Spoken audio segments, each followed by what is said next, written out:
Hello, students, friends, family who are watching this.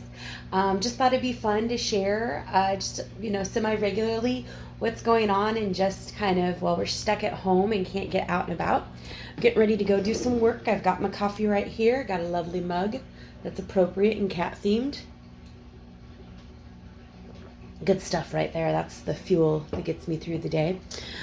Students, especially as you're watching my lectures and stuff, you might see my animals take stage or kind of be in the background or hear them playing. So I thought I would introduce you to them. So let's meet the gang. So right here, I've got my two cats. Here's my cat Dio. He's the younger one. He enjoys going outside and is very adventuresome and very vocal at times. And then here's my shy guy right here, Roz. He's hiding behind the curtain. He's my tubby little guy who's always hungry, but he's a big lover, so he doesn't want to say hi. So apparently Dio really wants to go outside, so there you go. Go outside, Dio. And then my oldest child, the biggest baby, is Kale. He's in his spot in the corner of the couch. Say hi, Kale. You might hear him in the background. Sometimes he's not a big barky dog, but sometimes he likes to play with the cats. They're best buds. Here's kind of some of my setup station to work. Now, students, you may ask, okay, what about the classroom pets? Well, if you look over here, I did go and get set up. Nugget's good to go. Let's see if we can get a view of him. He's chilling in the little hidey hole there. Here, let's get it back. There we go. You can see his booty.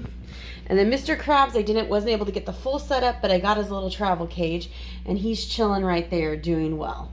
So the animals are doing great. So I don't know about you guys, but with this and being stuck at home, trying to be productive, of course, been working a lot and getting everything ready for online classes.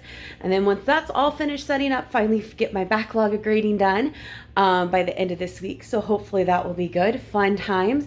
But at the same time, still wanting to feel like I am doing stuff and kind of changing new things. So with all the craziness that was happening in the grocery stores, people going crazy, I was able to justify getting a bread machine so that way I have fresh bread.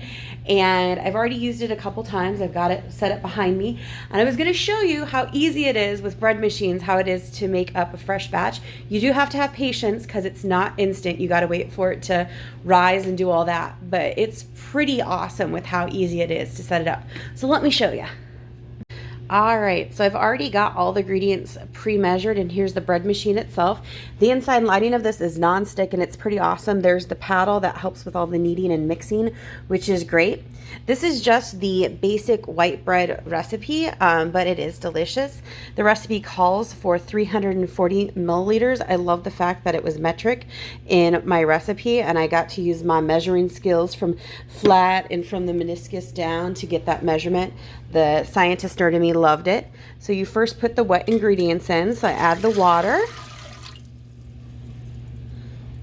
Then it went back to the English standard measurement and called for 3 tablespoons of oil.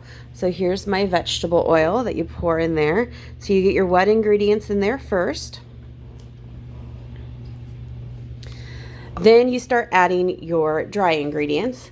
So it called for 1 teaspoon or tisp of salt. I did not have this one pre-measured. Fun stuff. So here's my little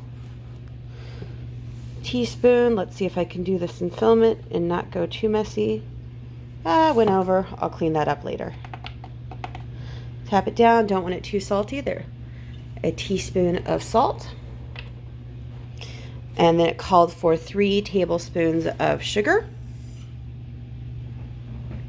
And then 3½ cups of flour.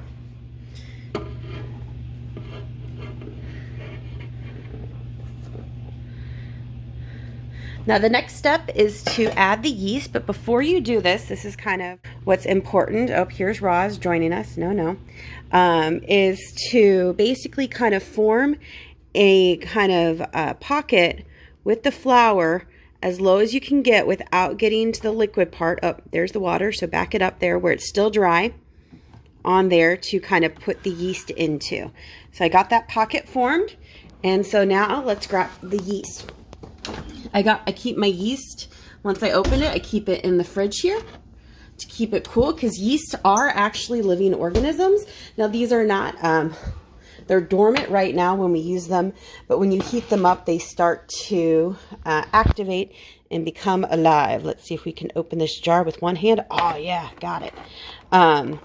So they are members of the fungi family, and they are in, believe phylum Zygomycota. I'll have to fact check that. So a lot of people don't think of them as a living organism, but they are very cool, very useful. What they do and why we use them for baking and everything is they undergo